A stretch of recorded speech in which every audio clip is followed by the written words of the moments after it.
Hi, I'm Michelle MacLaren. I directed episode 307. And hi, this is George R.R. Martin. I wrote the 7th episode here, and I'm also the author of the original books, A Song of Ice and Fire, on which our 3rd season here is based. Storm of Swords is the particular novel that formed the basis of this season.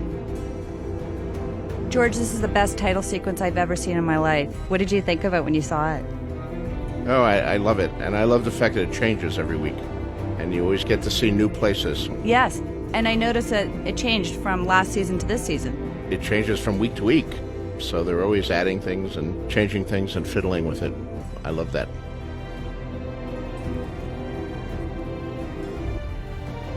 I should talk a little about the writing of this episode is a little unusual for me compared to past years, because at this point in the story, we have a lot of different storylines going. So the episode I wrote, when we filmed it, there were a number of scenes shuffled afterwards. So actually, although I'm credited as writer in this episode, I think I actually only wrote about half of it.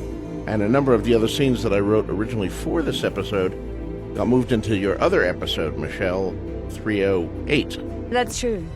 And I don't know, was that done during the filming, or was that done in editing afterwards? Actually, it was done in editing afterwards, which was a surprise to me. So some of my transitions didn't quite work because the scenes got moved around. This scene was wonderful to shoot, but of course there was no snow or anything, so we obviously put the wall in. But all the snow you see in the distance, that's all CG as well. Ironically, though, on this day, we were hit with a huge hail blizzard that was so bad that we all had to run undercover. So even though it was this gorgeous green Ireland view, it was freezing cold. One of our other big challenges is that Kit Harington, who plays Jon Snow, had broken his ankle, and he couldn't walk, so the gentleman that you see in the wide shots is not Kit. It's actually a photo double. So what we did was we shot everything wide. His photo double, Joe, would walk in and sit down, and that's why they're stopping and having this conversation, and Gret's taking a pebble out of her shoe, because Kit couldn't walk at all. So we'd bring him in and replace him with Joe once the conversation started, when they were sat down. So this was done outside Belfast in Northern Ireland. It was outside Belfast. I can't remember the name of the area, but we actually shot 3 or 4 different scenes in this area. So when you were looking out in that view to the hills across, we actually shot scenes coming up there. So there's a scene later with Bronn around a stone wall where they're having a campfire, and that's actually just below this location. As I was saying earlier, on this particular day, we got hit by this incredible hailstorm, and we actually had to stop filming and then wait undercover and then continue on, and everybody was, of course, great sports about it. Shooting with an Irish crew absolutely blew my mind away, because they actually brought a crane up into the top of this mountain. I'm still not sure exactly how they got there, but the opportunities that are presented to us are amazing, absolutely spectacular.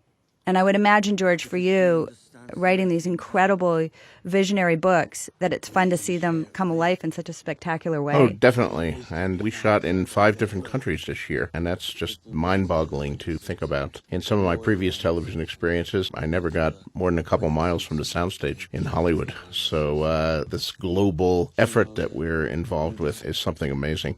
Also, besides the Irish crews, the Irish and English cast is an incredible asset to us. We have all these wonderfully classically trained British and Irish actors who are not familiar to American audiences necessarily from a million other television shows. There's a certain freshness to them, and it's great. I'm very proud of our cast. I think we have the best cast in television. I couldn't agree with you more. Your cast is amazing, and I love working with British trained actors because they are classically trained, and so many of them are, it sounds corny, but they're purists. They're there because they love to act, and it's all about that passion. Now, of course, in this scene, you see they've come in from the rain, and we hear rain outside. When I did my draft of episode 307, my original title was Autumn Storms, and there was rain in practically every scene, which replicates what's going on in the books about this point. As people are marching, there's snow in the north, and further south, there's pouring, driving rains. The rivers are overflowing their banks. The roads are turning to seas of mud. All of this is slowing down people, and of course we have a lot of scenes in the rain. It was sometime after, I guess, you guys shot, Dan Weiss called me up and said, we're going to have to do something about that title, George. And I said, why's that? He said, well, we didn't actually have any rain. We shot a couple of quick exterior shots with rain, which were pretty spectacular. And, of course, we shot that scene you just saw on the stage and put a little rain towers outside the tent, but that was about it.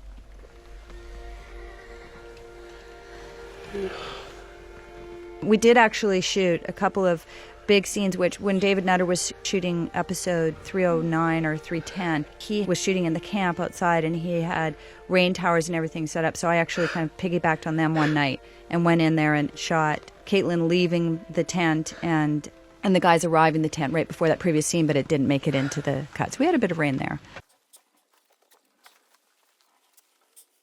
These are two wonderful actors.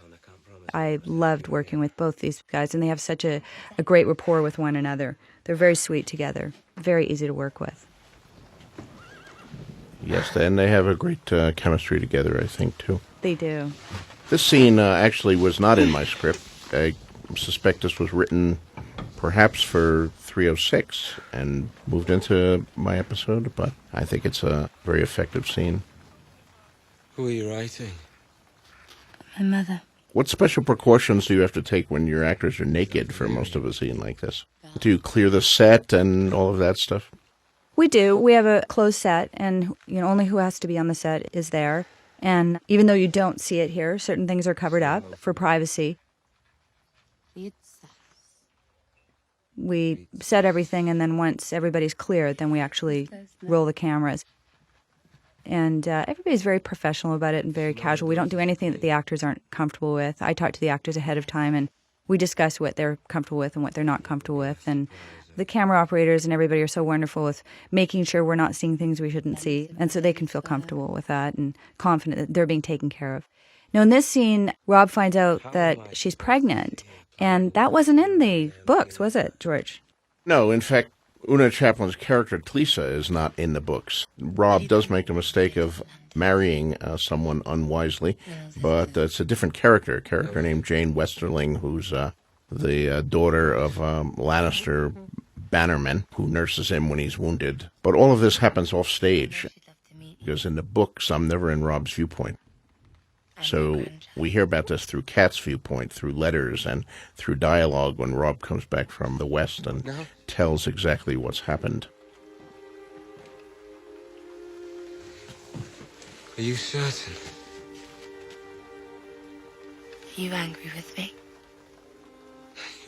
David and Dan wanted to not have Richard Madden off screen for an entire season, so decided to actually dramatize this, which I think is a good choice. Richard is great. We don't want him to go away for an entire season the way Rob sort of does in the books, just showing up by letters. But they also completely changed that story there and the woman that he gets involved with. Initially, they kept the name Jane as the name of the wife, but they had changed the character so completely. I told them, well, if you're going to give her a different backstory and a different nationality and a different profession and all that, you might as well change her name, too, to really signify that we've introduced a new character here rather than picking up the one from the books. Mm-hmm. Well, Talisa's such a great name, too. And Una, what a beautiful actress. She's one. Here's one of the rain shots. Yay, we got the rain in there.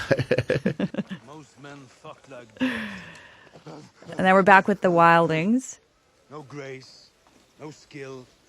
I love these guys. I love their wardrobe. I cannot believe the wardrobe and the props on this show. The detail that they do just blows my mind. And you've obviously been over to Ireland and seen the facilities where they make everything by hand. I have. We have amazing people over there. The paint hall, our soundstage, blew my mind, where they once painted ships like the Titanic. Now they have our throne room and the Eyrie and all sorts of other places. I know, yeah.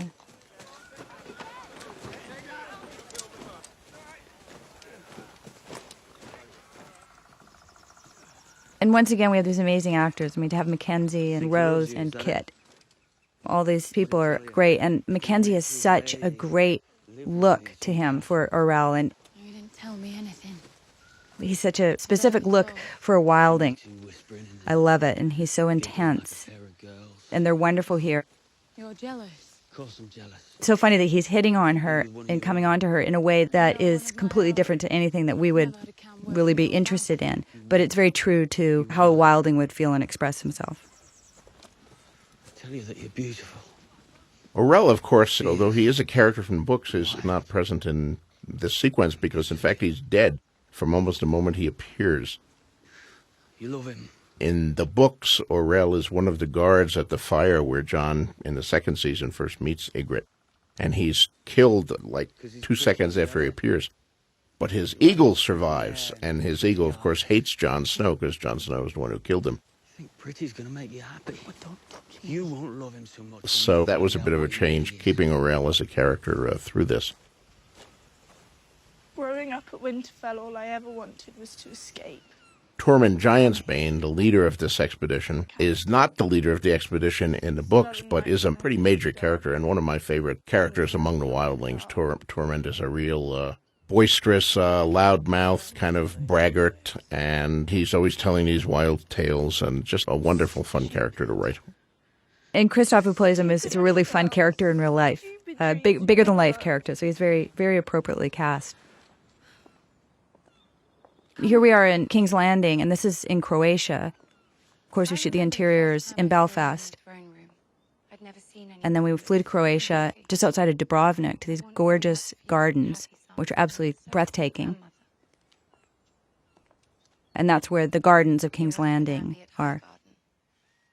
And these roses, the props department flew in. I'm not sure where they flew them in, because there wasn't roses at the time of year that we were there. We had this big discussion whether they're going to be yellow or red, and they said, well, we're going to have to see what we can get, and the wonderful props department got yellow and red roses. Beautiful. He's tried. You don't want him, though.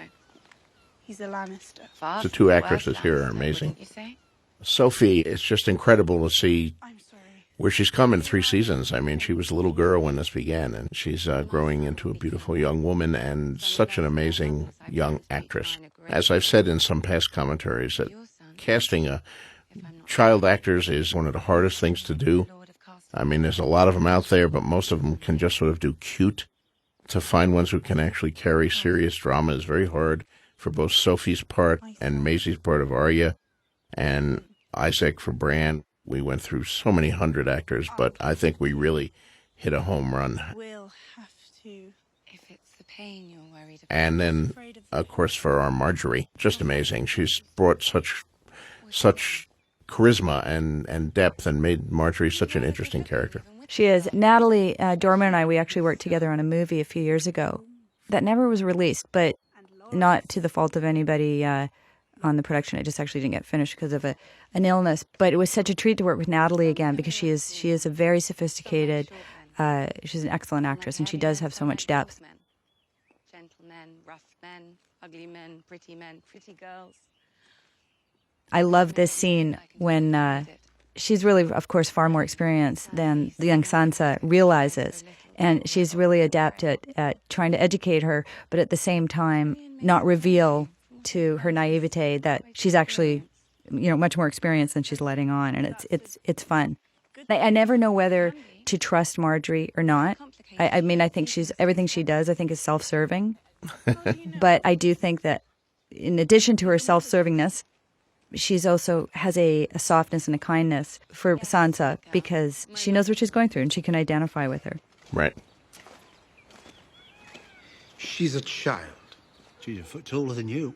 A tall child. What's the youngest you've ever had? Not that. Peter Dinklage, one of my favorite people on the planet, one of the funniest men I have ever met. I think this is the scene, one of the scenes we were shooting. The stages are very old. We're in the middle of a scene and we heard bang, bang, bang, bang, bang. And we all stopped, and the banging stopped, and then we kept going. And then we heard bang, bang, bang, bang, bang. So we all stopped. It stopped. We kept going. And when it happened the third time, Peter just said, you know what, let's just stop and let the guy finish falling down the stairs. And Bronn, of course, Jerome Flynn, is also incredible here. He is. They have a great camaraderie together. This is one of the scenes that's straight from my original script and pretty much straight from the books. You waste time trying to get people to love you. And it's always a joy to write for these two actors and these two characters. their relationship there back and forth is always great.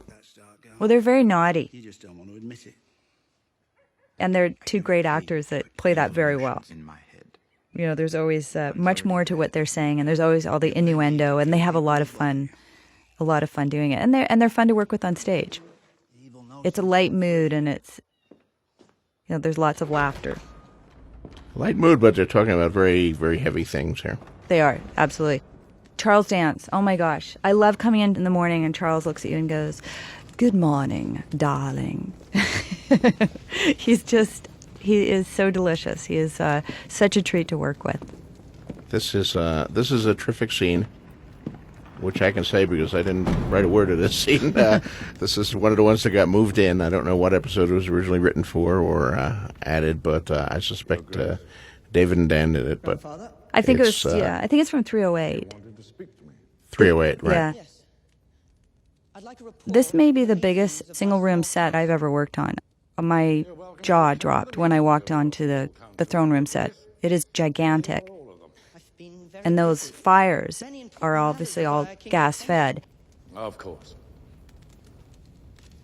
You've been holding the council meetings in the Tower of the Hand instead of the It's a wonderful place to shoot. It's a director's playground in here. There's so many options. You don't have time to shoot everything you'd like to shoot in here. But it made it really fun for playing Tywin, basically having power over the king, and shooting it in a way that makes you feel that Tywin is doing that and taking over in the scene and how much power he has. And you'll see coming up as the scene continues. Now, something like this placement here where he comes up and looms over him, is that something you decide in the blocking and all that, or is that actually in the script? To have you carried. No, we figured that in the blocking. Right. I love this shot because I feel Tywin towering over him. Oh, that's a wonderful shot. Where did you hear about? And so when you read a script, such as your script or David and Dan's, they're visually inspiring. Don't you think we ought to do And when something about it? it sounds corny, but when a script is visually inspiring, it speaks to you and how you're going to shoot it. And, our job is to take your wonderful words and transmit that feeling to the screen and hopefully have the viewers feel what you're writing, what you want portrayed. Right here.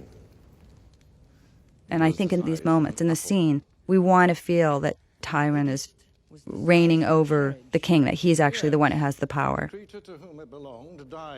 And I think it does that beautifully. Curiosities on the far side of the world are no threat to us. But how do we know these dragons are just... Our Iron Throne on the show is wonderful, but it's significantly smaller than the Iron Throne in the books.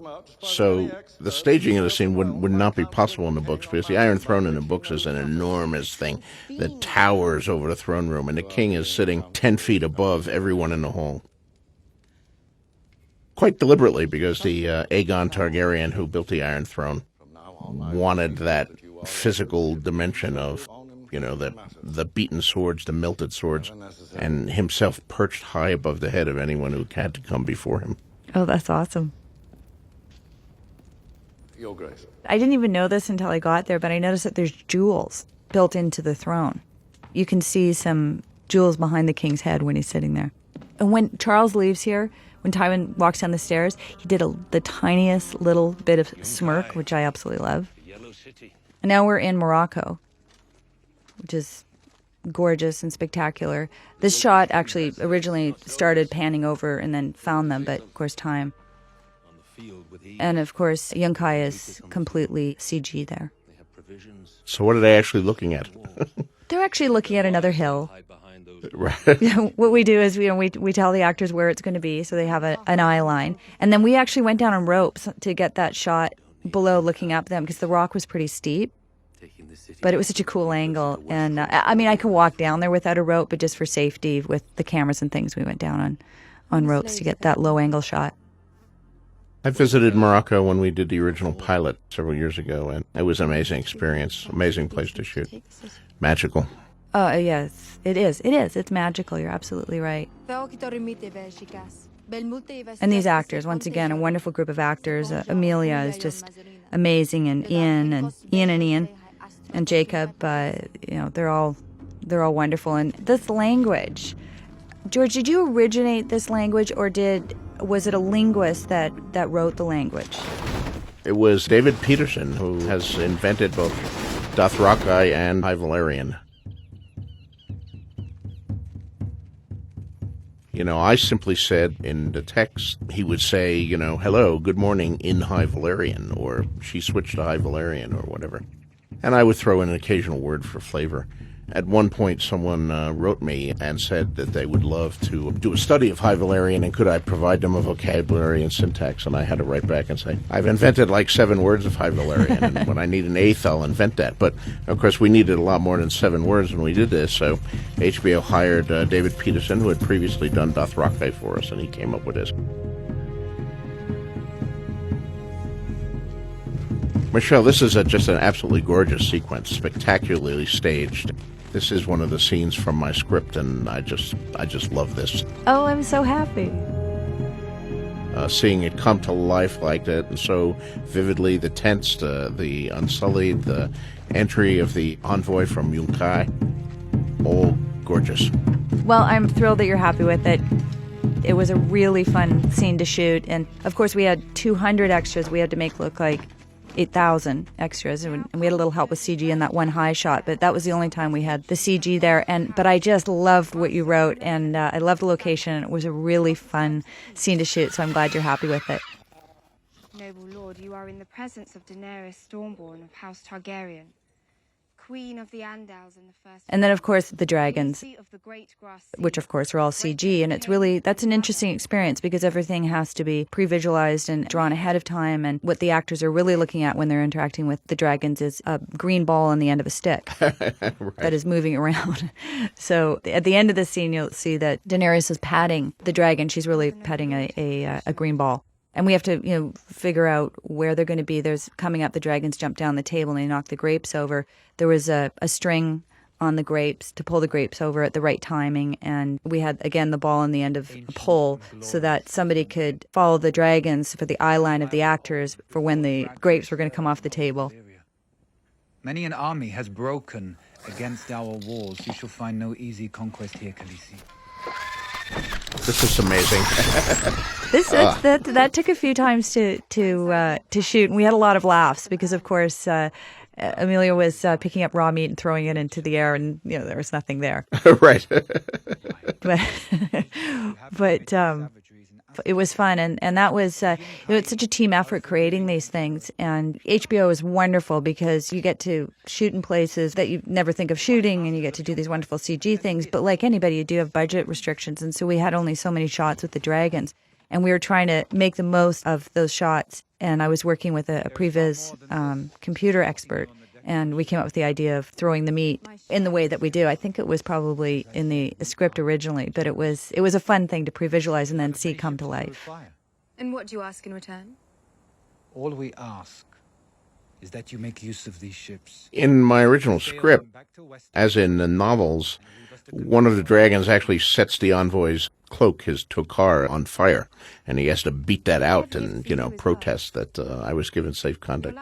Was that dropped for budgetary reasons, or was that ever in the scripts that you saw? Or? It was in the script, and I was very excited about shooting it, and it was dropped for time and budgetary reasons, which I was really disappointed about. I think part of the reason, too, is that there's another scene where somebody gets burned, and I think that they were thinking, because of budget and time, we're not going to do something that we actually are doing already in another scene, in another episode. We are not Astapor or Karth. We are Yunkai. Well, the slaver gets completely incinerated, so that may be what they were referring to. Yes, that's what it was. That's correct.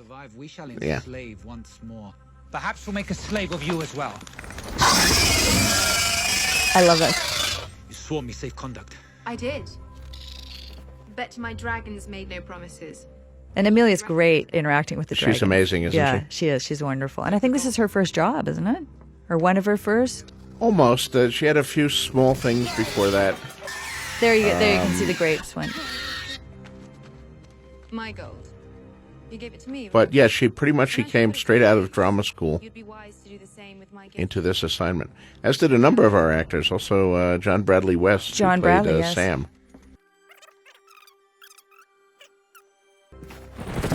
The envoy arrived, in that the carry. What do you call it? The chair that they were palanquin. The palanquin, in the palanquin, and we had to hire guys that were pretty strong and big, and we made it as light as we could, but still it was extremely heavy, and we extended the poles longer so that they could actually carry this guy, and they had to carry him all over those, all over the hills, down the road. These guys were incredible. We had a team that came in and carried it back off camera when we weren't rolling to put it back into first position for another take. So, am I invited to your wedding? And here's another great pairing. I love Sybil Kekeli as Shay. The character is actually quite different from Shay in the books. And at first I was a little uncertain about that. I sort of didn't like the changes, but Sybil is so amazing that she's really won me over completely. And the relationship between Tyrion and Shay is, I think, far more intense in the TV show than it is in the books, because Shay is so different. What would I do there? Juggle? I am a Lannister. Sybil is wonderful. She's such a sweetheart, and they have great chemistry. And I correct me if I'm wrong, George, but in the books, Tyrion is not as invested in her. He doesn't care so much about losing her or not. Or is it Shay doesn't care so much that he's getting married? That's the way it is. Shay is a camp follower. She's has no real affection for Tyrion. He's just a Jon in the books, and her persona is very much a sex kitten, I guess. She likes the money. She likes the status. And she doesn't care that much that he's getting married because she figures he'll still keep coming to her bed and still keep giving her jewels and dresses and mansions and all of the other things he's giving her. If their grandfather found out about them? Listen to me, my lady. I'm not your lady. This Shay actually has genuine feelings for Tyrion, which gives a whole different dynamic to the scenes.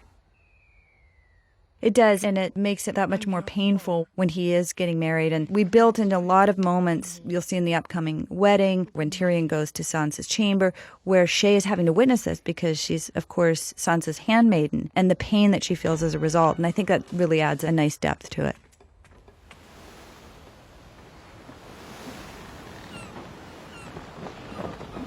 Now, this is a spectacular shot, Michelle. Amazing. Well, shooting from above. Wow. I'd love to say How I did shot you do it. But this? it was... Are you up on a helicopter or no, a crane or it's something? all CG. It is the visual effects guys. Really? Yeah, Wow. they did an amazing job. And of course here we're actually looking at a green screen there where there's a half a ship built outside of the stages, outside of Belfast, and it's incredible. It's challenging to shoot outside the ship because only one side of the ship and the bow and the stern are built, and so you have to think about direction and where the green screen is. And there's a real challenge there because of the wind, the actual wind in this particular area outside of Belfast. And so you can only put up so much green screen because then it becomes dangerous if the winds pick up. So was I. Bought and sold. Scourged and branded. What we did have to do, though, is I shouldn't say that shot was 100% CG. That's wrong. We did have to shoot from a very, very high crane, a plate shot looking straight down on the ship. And then we pulled the camera up and on the fake ship, on the ship set. And so all the actors and everything and the extras, that's all real.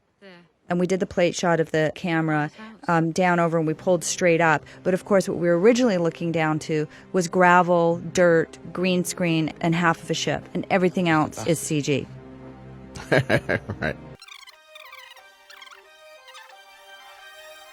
Now, this whole sequence, of course, is an addition. In the books, Gendry remains with the Brotherhood Without Banners continuously because Robert, the late king, his father, had many bastards, and one of them is already on Dragonstone, a character named Edric Storm.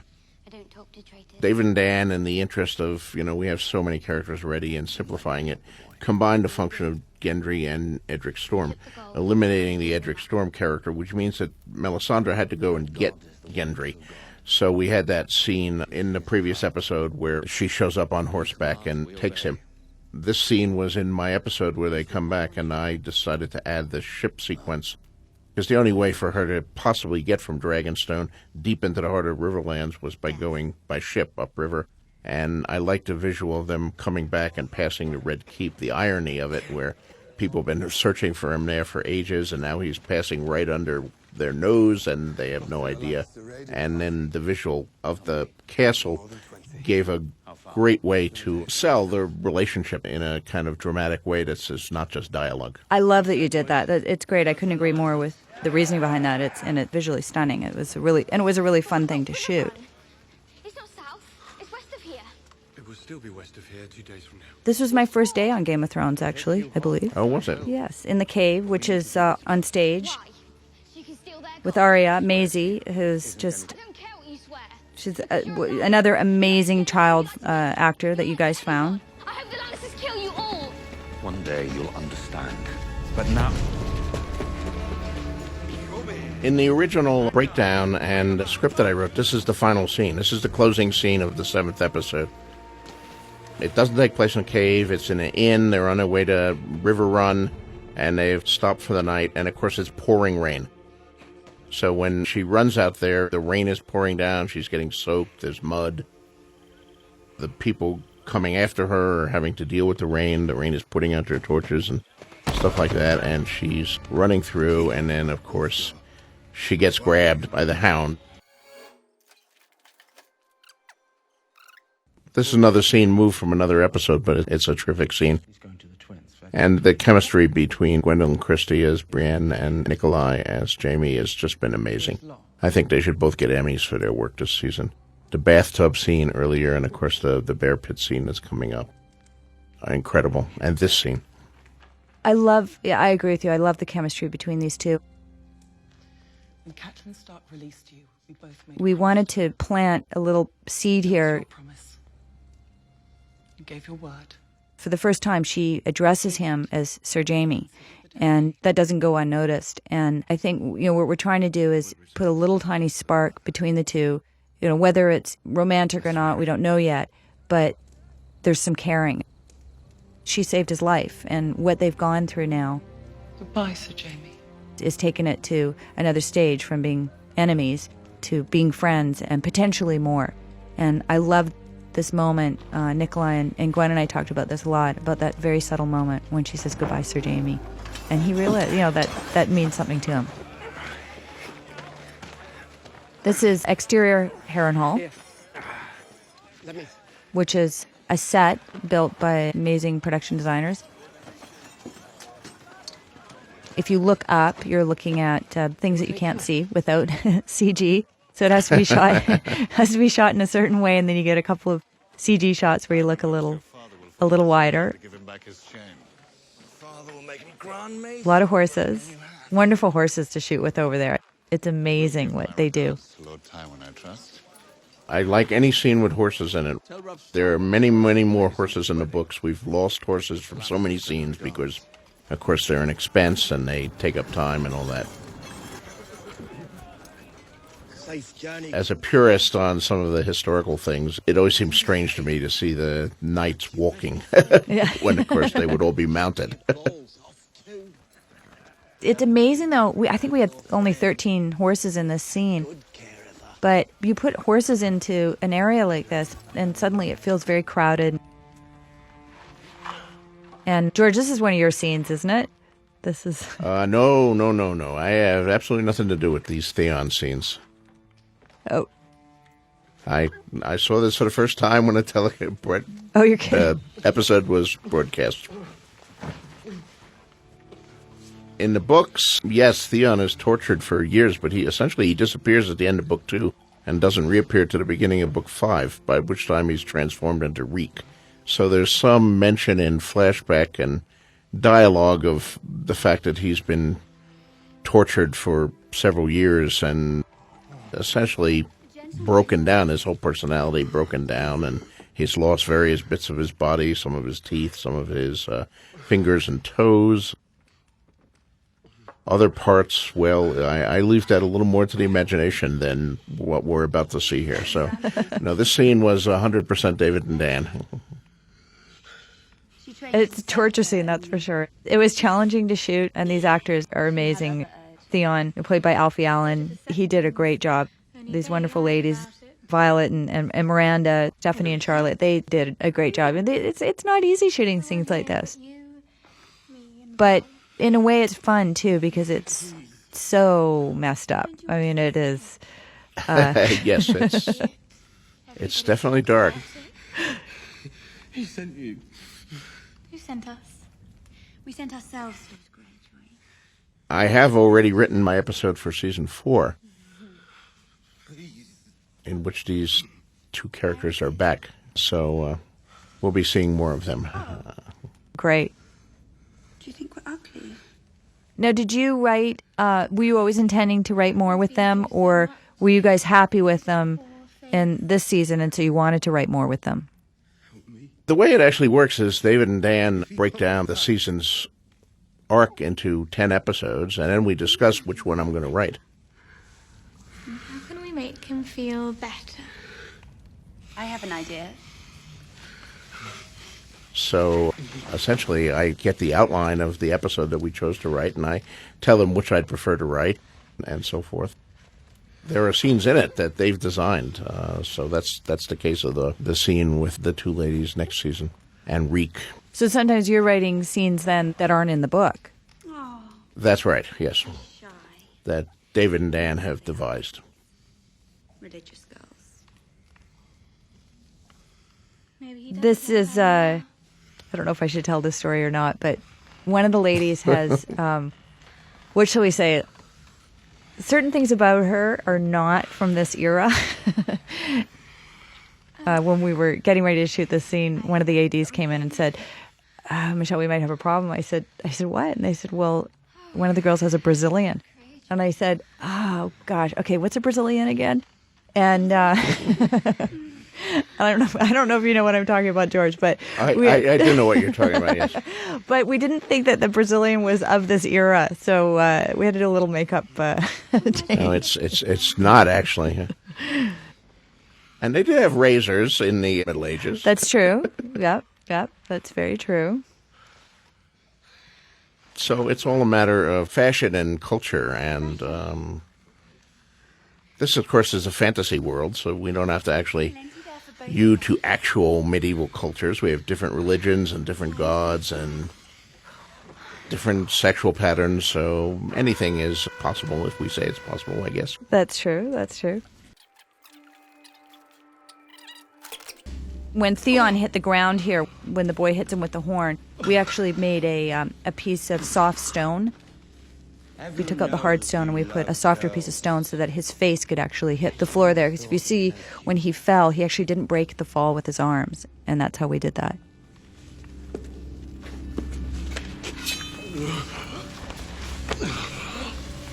Your famous cock must be very precious to you. Would you say it's your most precious part? This knife, when you know what's coming up, what they're about to do, when you look at this knife, oh my gosh, I've had so many guys just say it just makes their skin crawl. We purposely chose a knife that had a hook to it. Killing you? Just making a few alterations. No! Please,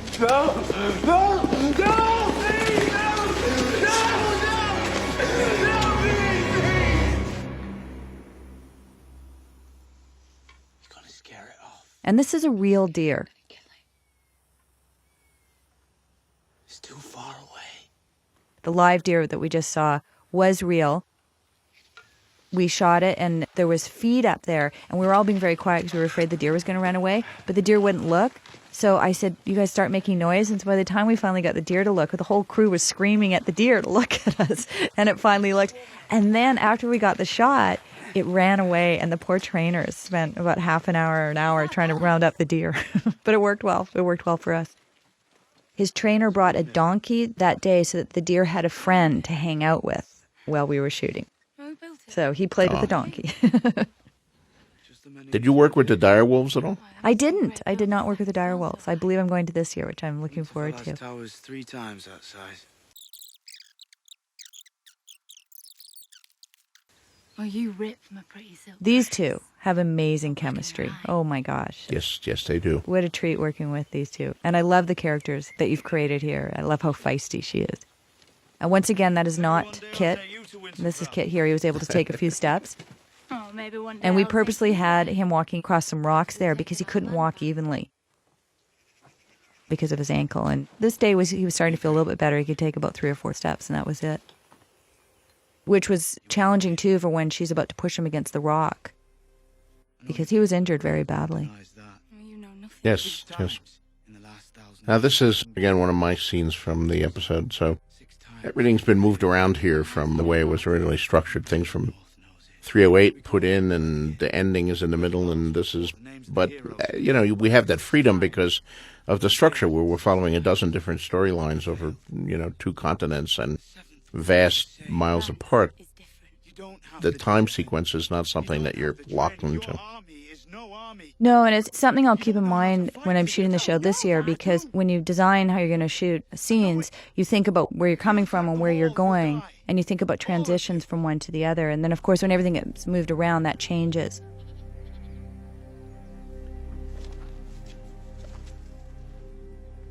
All of us. It's something for me to keep in mind. And if you don't know where you're going, it's hard to know what kind of transition that you can do.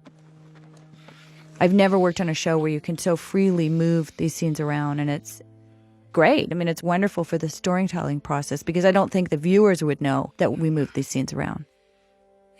No, I don't think so either. Well, they will after they listen to our commentaries. That's true. Actually, of course, the reverse was also true. A number of the scenes that I originally wrote for this episode wound up in 308, which you also directed. The scenes where Danny first encounters the Second Sons and Dario Naharis and Mero the Titan's Bastard. That was one of my scenes that was originally in this episode. That's a great scene, George. We had a lot of fun shooting that scene. That was great. What's he going on about? And there's a couple others in 308 as well. Oh, well, the scene where Sam and Gilly are alone in the woods, and the ravens come, and then the White Walker comes, and I actually had a bunch of whites, too, but we took out the whites and just went into White Walker. But that's in 308 now. It is. When it was originally in 307, yeah. Filling his head with black magic, talking about visions and 3-eyed ravens and worse. Leave him alone. This is one of those scenes where I was mentioning earlier that we shot the wildings below the wall, just across if you turned around and looked up the hill, that's where we were. This was just below it. And of course, there's no snow or anything because these guys are further south. Right. It would be much easier. I don't want you talking to him anymore until we get to your brother at Castle Black. We're not going to Castle Black. What did you say? I told you already. Jon Snow isn't there. Bran needs to find the Raven beyond the wall. Another group of young actors who are really talented and fun to shoot with. Right. It's interesting having to keep in mind Bran's situation, too, and that he can't move. Raven's been coming to me ever since I fell from that tower. He wants me to find him. I don't have my legs anymore. Isaac, unlike Bran in the books, of course, Isaac keeps growing and growing and growing, in the books. And in this whole trek north, he's still riding in his basket on Hodor's back. But, he's gotten so big that I don't think Christian can carry him anymore in a basket on his back. So now he has a little cart that they've given him. And the cart's great, but we actually, at one point, this scene was cut down. Originally, they were walking, and then they camped for the night. And when they were walking, we were going to shoot a scene with them bringing the cart down this hill. And if we were actually going to use this hill with the cart, because he now weighs so much, they were going to have to do it with ropes and things just to protect Hodor in case the cart took off. So that's a challenge in itself. Good man. Bruni, his name was. Of course, Christian has a considerable challenge, too, having no line but Hodor. Oh, my gosh. You get what he's saying, though. He's amazing at it. Yeah. Yeah. At the beginning of the scene when she's complaining about they're always talking, and he says, Hodor? You can tell he's thinking, I don't know what you're talking about. I don't want to be part of this.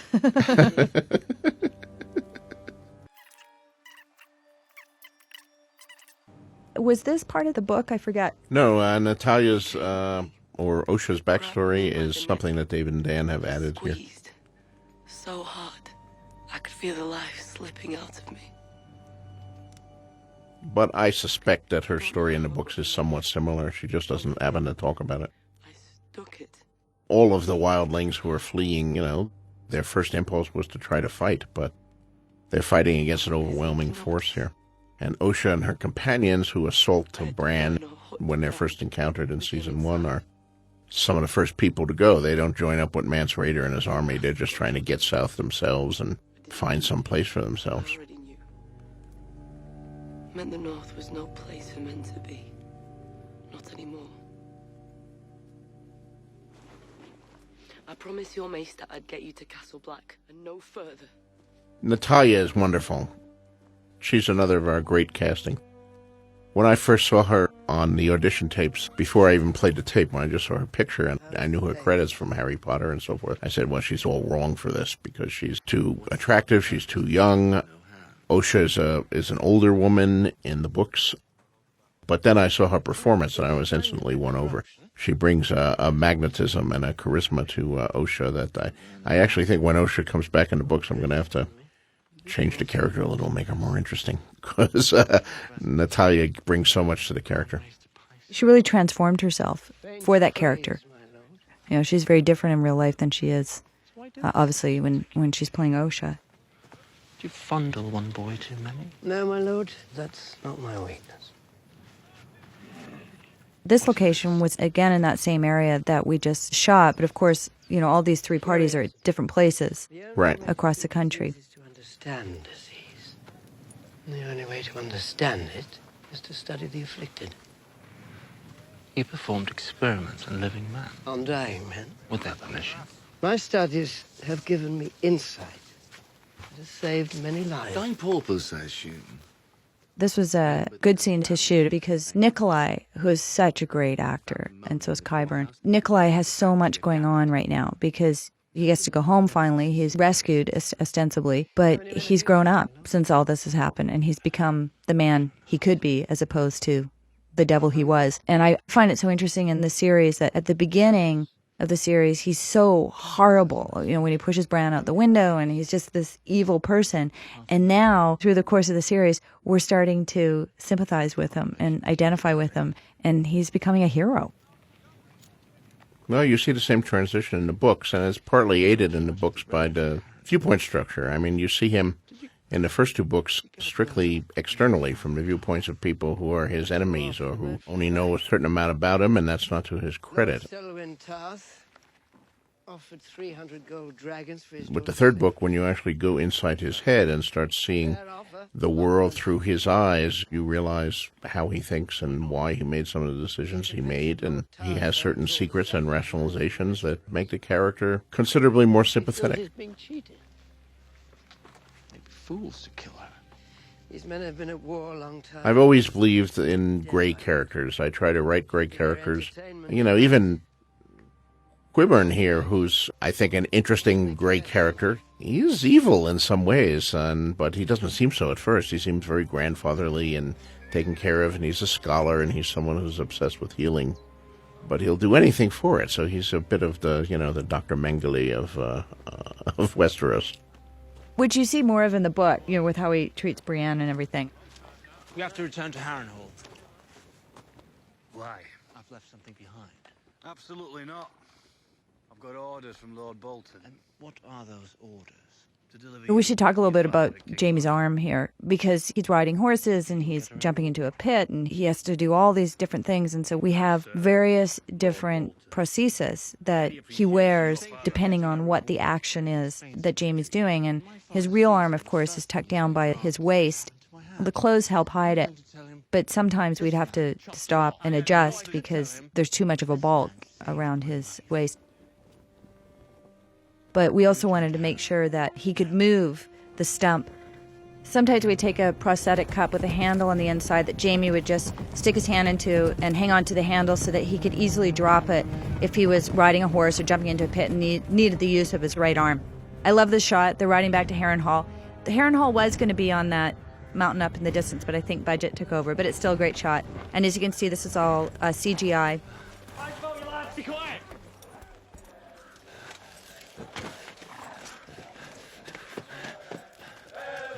This was all, of course, shot outside of Belfast at a studio, and they built the pit in the main outside courtyard of Harrenhal, and we shot 3/4 of the scene in Belfast, but the bear was actually coming from Utah, so we had to shoot the bear in Los Angeles. So the bear is put in there through CG. Bear didn't have a passport, I understand. So we shot pieces of this in LA and pieces of this in Belfast. Everything was storyboarded ahead of time, and our wonderful actors, Gwen and Nikolaj, came out to Los Angeles to shoot the bear parts. a wooden sword. Shooting with a bear is an amazing experience because the crew has to participate with shooting the bear. And every time the bear does something where if it does a trick or it just comes out of its trailer, the whole crew claps and cheers and says, "Good Bart, good Bart." The bear's name is Little Bart. If he got cranky and wanted to go back in his trailer, we'd all cheer and go, "Come on, Bart, you can do it, you can do it." And so it made actually for a very happy 2 days of shooting because we spent the entire day cheering and clapping. And this was a huge bear. We did not make him any bigger in that shot. That was with a bear trainer stunt double. That, of course, is the double again.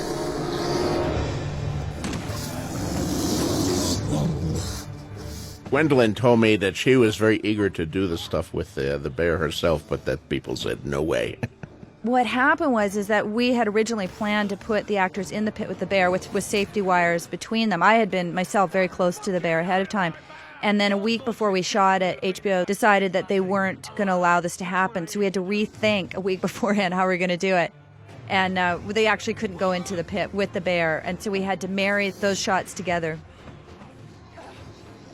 Now, these scenes where the bear is actually hitting Brienne are just amazing. It looks so real. It looks like he's actually raking her faces there. How did you do that? It was the stunt person, obviously, but... We had a stunt double that we used that was a trainer, a bear trainer, that put the whole Brienne wig and costume on and everything. And so we'd shoot pieces with Gwen and pieces with the bear, and then we'd marry the two of them together sometimes through movie magic or through the whip of a camera. And then sometimes we'd actually use the stunt double. So anytime you're over Brienne's shoulder, it's the trainer. With the bear, for example, he's a bear. He's going to do what he wants to do. He's an incredibly well-trained bear. You go in with a plan, but you have to be prepared to change that plan. But of course, we had already shot most of the scene in Belfast. So there were specific things that we needed to do, and there's specific things that we had to change along the way. And we made a few changes once we were with the bear in Los Angeles. But it worked out. It worked out very well. I mean, the thing I realized pretty quickly is a bear opens his mouth and growls, and it's scary. Oh yeah. What do you think is more important to Lord Bolton? Getting his pet rat a reward or ensuring Tywin Lannister gets his son back alive? Now, this scene, of course, was originally in 308. I lucked out here, and David and Dan wrote this scene. Of course, it's based on a scene from the books, but they wrote it for 308, and then it was moved in as the climax here. And, of course, when it came, it also brought with it the title. My original title had been Autumn Storms for all the rain, but the rain went away. And then for a while, this episode was titled Chains, after the golden chain that Tyrion gives to Shay, and the fact that Gendry is in chains and Jon is kind of in a quasi-prisoner thing with the wildlings. So there was a lot of imprisonment themes going on. But once we moved the bear fight into this episode, the bear and the maiden fair is the obvious and overwhelming title choice, so the other titles went away.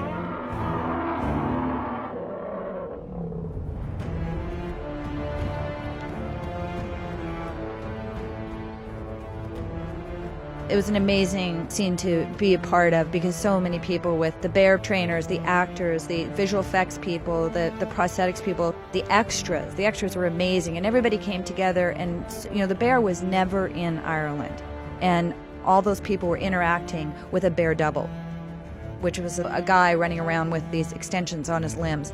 And so it was a really challenging scene to shoot, and I was so thrilled with the outcome of it. And I feel lucky, really lucky to have been a part of it. George, it's been a thrill talking to you. I hope I get to meet you in person someday. And I want to say thank you very much to everybody for listening. And, thank you for your great work on this episode. And I can't wait to see what you do for us next season. Well, I look forward to it. And thanks for your brilliant writing. It's an honor to be part of this. And thanks, everybody. Take care.